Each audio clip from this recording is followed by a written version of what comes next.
महबूबा मुफ्ती सच में ही कटरा के दुकानदारों के साथ खड़ी हैं या फिर अपनी सियासत को जम्मू में करना चाहती हैं रिवाइव। आप देख रहे हैं सरकारी चालीसा का एपिसोड नंबर 45।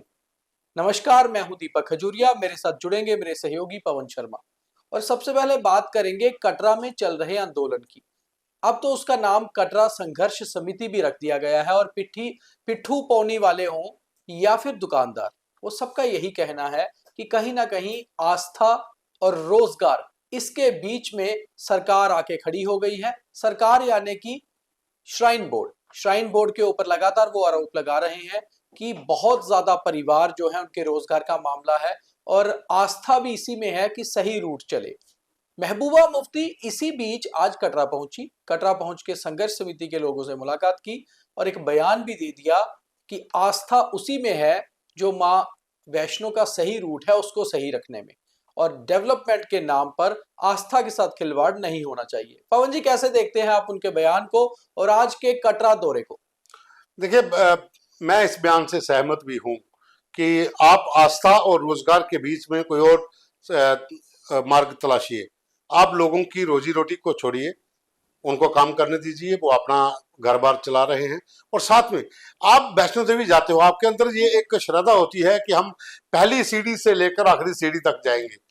आपने सुविधा दे दी है, जो लोग नहीं चल सकते वो जा सकते हैं। लेकिन आप देखना, आहिस्ता आहिस्ता सभी लोग रोपवे का इस्तेमाल करेंगे, जैसे हेलीकॉप्टर का पहले हुआ था। उसके बाद अब टिकट तक नहीं मिलती है, घोड़ा पिट्ठू पालकी वाले बेरोजगार हो जाएंगे। आपकी आस्था तो एक साइड में चली जाएगी और वहां पर हो जाएगा, जो लोग वहां पर काम करने वाले हैं वो भुखमरी के कगार पे आएंगे और होटल व्यवसाय भी ठप हो जाएगा। लेकिन कहानी अभी यह है कि कटरा में कांग्रेस, कटरा में पीडीपी, कटरा में बीजेपी, कटरा में नेशनल कॉन्फ्रेंस, अब इन सभी पार्टियों के जो लीडर हैं वो कटरा संघर्ष समिति में हैं। भारतीय जनता पार्टी वाले चुपचाप बैठे हुए हैं क्योंकि विधायक जीते हुए हैं बलदेव राज जी, उनका कोई बयान तो आया नहीं। हाँ, लेकिन जो बाकी दूसरे लोग हैं, सेकंड नंबर पे जुगल किशोर रहे, वो उनके साथ हैं। और वहां पर जो पीडीपी का उम्मीदवार था वो भी बारीदार था, जो इस बार इलेक्शन में था। तो जाहिर सी बात है कि महबूबा वहां पहुंची है और उन्होंने वहां पर जाकर, राजनीति तो होती है जब ऐसी जगह पे आप आ जाओ। संघर्ष समिति जो है वो कटरा बन गई है, लेकिन है तो सभी पार्टियों के लोग, तो राजनीति तो होगी ही। लेकिन सबसे बड़ी बात यह है कि वहां पर जो लोग हैं उनकी डिमांड जो है वो जेन्युइन है।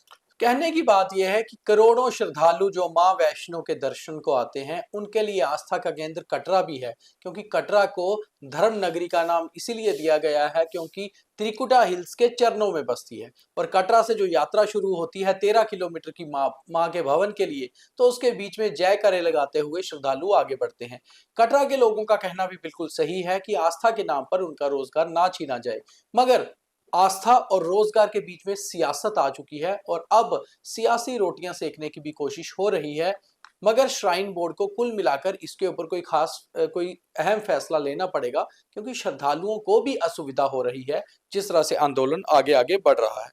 तो बाकी भी जो है खबरें उसकी ओर आगे बढ़ते हैं। सबसे पहले ये बात करते हैं कि आज लेफ्टिनेंट गवर्नर साहब भी कटरा में थे, मगर वो थे श्री माता वैष्णो देवी यूनिवर्सिटी में। वहां पर 35th एग्जीक्यूटिव काउंसिल की बैठक थी और एलजी साहब ने वहां केवल यूनिवर्सिटी की बात की, कोई भी आंदोलन या कटरा के ऊपर रेफरेंस नहीं दी। देखिए, एलजी साहब ने जम्मू में भी कहा था, जब उनसे पूछा गया था कि कटरा में रोबे के खिलाफ वहां प्रदर्शन हो रहे हैं, तो उन्होंने कहा है कि हम कोई ऐसा रास्ता तलाशेंगे कि लोगों का रोजगार भी ना जाए और वहां पर प्रदर्शन भी ना हो और रोबे भी जो है वो सही तरीके से वहां पर काम कर पाए। अब वहां पर जो एग्जीक्यूटिव काउंसिल की मीटिंग थी, वहां पर मुझे नहीं लगता कि उनको ये यूनिवर्सिटी के बारे में ही बोलना था।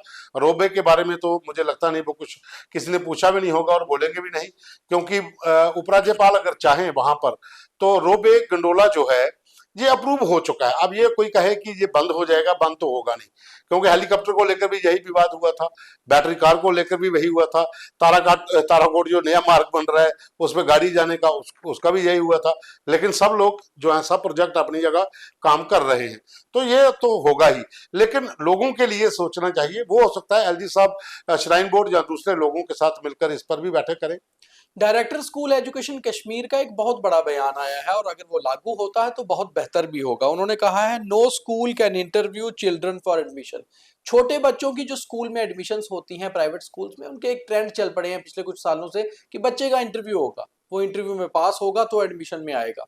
उन्होंने कहा है कि कोई भी स्कूल बच्चों के इंटरव्यूज नहीं लेगा एडमिशन के लिए, क्योंकि बच्चा इंटरव्यू से पहले ही प्रेशर में आ जाता है और वो बच्चा आगे परफॉर्म कैसे करेगा, स्कूल को लेकर क्या उसके नन्हे मुन्ने जो दिल है और उसका दिमाग है उस पर क्या बोझ पड़ेगा।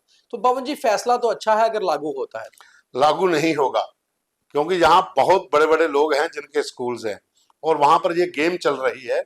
बच्चे का तो होगा ही, बच्चे के माँ बाप का भी होगा। इंटरव्यू होगा जी। अब आप मुझे बताओ कि एक व्यक्ति जो, ठीक है, एक कोई केएस अधिकारी है, जरूरी नहीं कि उसकी वाइफ सर्विस करती हो, वो हाउस वाइफ हो सकती है, हो सकता है उसने गांव में शादी की हो।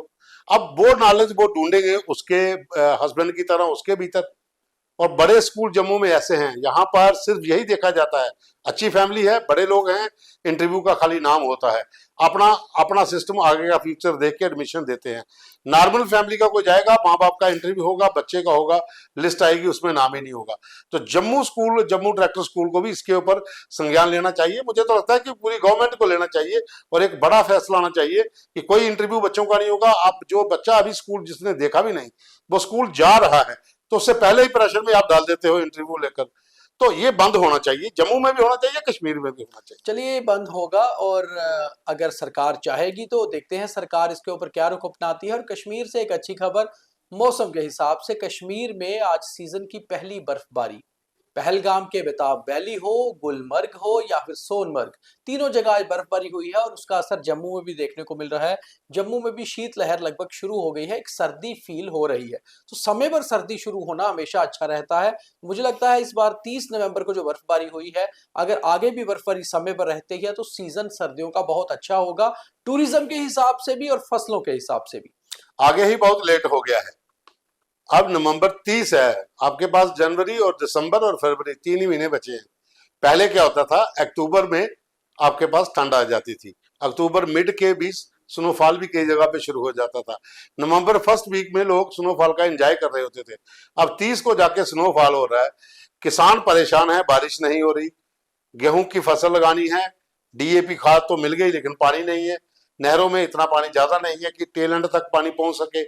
जहां जहां पहुंच रहा है वहां ठीक है, जिन इलाकों में ट्यूबवेल लगे हैं वहां पर ग्राउंड की जो पानी है वो भी कम हो गया है। जब बारिश होगी तो ग्राउंड में नीचे भी पानी जाएगा, जब बारिश ही नहीं होगी तो नीचे सूखा होगा तो नीचे भी पानी नहीं होगा। तो बहुत से किसान परेशान हैं, बारिश की इस समय जरूरत है और मौसम लेट होता जा रहा है। मगर ये स्नोफॉल पवन जी पिछले कुछ सालों के मुकाबले में जल्दी हुई है। पिछले कुछ सालों से दिसंबर के मिड के बाद ही कश्मीर की पहली बर्फबारी होती थी, उस हिसाब से एक अच्छी खबर कही जा सकती है। मैं 2 साल की बात नहीं कर रहा हूँ, हाँ। मैं कह रहा हूँ कि जब से ये ग्लोबल वार्मिंग वाला सिस्टम चला है, कई सालों अगर दीपक आपको पता होगा तो जब नवरात्रे होते थे सितंबर महीने में, जहाँ सितंबर स्टार्ट में ही कई बार आते थे, जम्मू में मौसम बदलता था। तो अब मौसम बदलता, हम लोग रामलीला देखने जाते थे, कंबल ओढ़ के बैठते थे रामलीला देखने के लिए सितंबर फर्स्ट वीक में। तो अब तो नवंबर में जाके चलिए, उम्मीद करते हैं वो आपका जमाना पवन जी लौट के वापस आएगा। तो बात सोनमर्ग और कारगिल के रास्ते की भी करेंगे। स्नोफॉल से आज कश्मीर का लद्दाख से जो हाईवे है वो कट गया। दोपहर बाद से ही लगातार बर्फबारी के बाद हाईवे बंद हो गया है। नहीं, यहाँ पर थोड़ा टाइम लगेगा, लेकिन जब टनल्स का काम कंप्लीट हो जाएगा तो ये रास्ता थ्रू हो जाएगा, उसमें दोबारा से जितना चाहे मर्जी भी बर्फबारी हो, मौसम खराब हो, उसका असर नहीं पड़ेगा। लेकिन अभी शुरुआत है, काम तो चल रहा है, अभी हो सकता है 1-2 साल लोगों को ये परेशानी झेलनी पड़े, लेकिन जब एक बार टनल्स का काम कंप्लीट हो जाता है तो फिर कहीं पर भी ब्रेक नहीं लगेगी। पीएसआई एस्पायरेंट्स ने आज प्रोटेस्ट किया, दोबारा धरना दिया उनकी एज रिलैक्सेशन को लेकर, और कल से वो हंगर स्ट्राइक पर भी जाने की बात कर रहे हैं। तो ये कहीं ना कहीं फिर से रिक्रूटमेंट विवादों में आती नजर आ रही है। देखिए, जो जेल के पुलिस कांस्टेबल्स के जो एस्पिरेंट्स थे वो आज भी रोड के ऊपर थे और कल उनका पेपर है और वो हड़ताल पे भी जा रहे हैं। वहीं दूसरे जो पीएसआई वाले हैं उनका भी यही दिक्कत होने वाली है, क्योंकि एज की रिलैक्सेशन उनको भी नहीं दी गई है, जबकि कहा गया था कि कांस्टेबल में नहीं देंगे तो वहां पर देंगे। दोनों के बारे में कोई नोटिस अभी तक नहीं आया है। ये बात अलग है कि जो लोग कोर्ट में गए थे उनको इंटरम बेल मिली है कि राहत मिली है कि वो लोग पेपर में बैठ सकते हैं, लेकिन जो नहीं गए कोर्ट में उनका क्या कसूर है, उनको भी तो बिठाइए। यही कारण है कि कल से हंगर स्ट्राइक में वो लोग बैठेंगे और देखिए थोड़े दिनों के बाद जेके पीएसआई वाले भी बैठेंगे। एक नेशनल कॉन्फ्रेंस के विधायक रामबन से जो जीत कर आए थे अर्जुन सिंह, उनके घर पर चोरी का मामला सामने आया है। हालांकि चोरों ने विधायक जी को भी नहीं बख्शा, मगर हैरानगी वाली बात यह है कि विधायक के घर पे सुरक्षा होती है, सुरक्षा होते हुए भी चोरी होना वाकई में एक बड़ा मामला हो सकता है। देखिए, इस समय जितने भी विधायक चुने हुए हैं, सबके पास 10 से 12 लोग डिप्यूट किए गए हैं। अगर वो शादी में गए हैं तो सभी तो गए नहीं होंगे। जो सिक्योरिटी वाले घर में रखे होंगे वो कहाँ होंगे उनका कोई पता नहीं। अगर उनके रहते चोरी हुई है तो ये अपने आप में एक बड़ी बात है। और नई सरकार है, अभी तो नए विधायक हैं और जम्मू में चोरों ने बोल दिया कि अमिताभ जी आपका वेलकम है। अच्छा पवन जी, एक और अच्छी आज खबर है उस हिसाब से कि बहुत बार एक शिकायतें मिलती हैं कि रिंग रोड के ऊपर रात को कई बार चोरी के मामले, धमकाने के मामले, लूट के मामले सामने आते थे। डीआईजी जम्मू शिव कुमार शर्मा ने आज इनिशिएटिव लिया है। आज उन्होंने पूरे रिंग रोड का खुद दौरा किया और जो रिंग रोड के आसपास चौकियां या थाने हैं उन्हें निर्देश दिए कि रात को नाइट पेट्रोलिंग रिंग रोड पे होनी चाहिए। देखिए, रिंग रोड का जो आप अगर शुरू करते हो विजयपुर वाली साइड से, तो अब अखनूर तक आप जाते हो, रास्ते में 4 से 5 जगह ऐसी हैं जहां पर घना अंधेरा होता है, लाइट्स नहीं है, आगे पीछे खेत हैं, वहीं पर ये ज्यादा इंसिडेंट होते हैं। बिश्नाह के पास थोड़ा सा आगे, अगर आप मीरा साहब से थोड़ा आगे जाते हैं तो वहां पर आगे, या फिर आप चले जाओ बीजेपुर क्रॉस करते ही जैसे आप सरोवर रतलाल की तरफ आते हो तो वहां पर इंसिडेंट बहुत ज्यादा हो चुके हैं।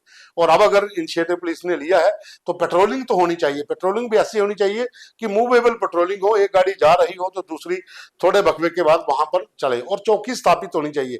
पहले थोड़ी देर की थी इन्होंने, वहां पर पैरामिलिट्री फोर्सेस की पोस्टों को लगाया था, लेकिन अब वो उठा ली गई है। वो अगर जगह जगह पर चौकी बन जाएगी तो ये जो लोग लूटने वाले हैं वो इस रोड के ऊपर नहीं दिखेंगे। तो कुल मिलाकर बात यह है कि कहीं ना कहीं समाज को सुरक्षा दी जाए, चाहे रिंग रोड के ऊपर नाकाबंदी हो या फिर ये चोरियों से निजात पाने के लिए, तो कहीं ना कहीं पुलिस को एक्टिव होना ही पड़ेगा। और कुल मिलाकर अगर ये बात करें कि जम्मू कश्मीर में सुरक्षा के लिहाज से तो काफी कुछ सरकार ने किया भी है, काफी कुछ करने की जरूरत भी है। तो सर्दी का आगाज हो चुका है, अपना ख्याल रखिए। सर्द कपड़े तो बाहर आ गए हैं, सर्दी के साथ साथ गर्म कपड़े लोग पहन रहे हैं, खरीद भी रहे हैं, और हमारी कोशिश होती है कि आपको अलग अलग पहलू हम बताएं। हमारे कल कुछ खास कार्यक्रम आपको सर्दी के आगाज पे भी दिखेंगे, मगर साथ ही साथ हमारे क्रिकेट बाज कार्यक्रम को भी लाइक, शेयर और फॉलो करना ना भूलें। और आपको प्रोग्राम कैसा लग रहा है ये जरूर बताएं। आज भी 6 बजे अपलोड हुआ है और कल दोबारा शाम को 6 बजे 2 और टीम्स के एनालिसिस के साथ होगा। बहुत धन्यवाद।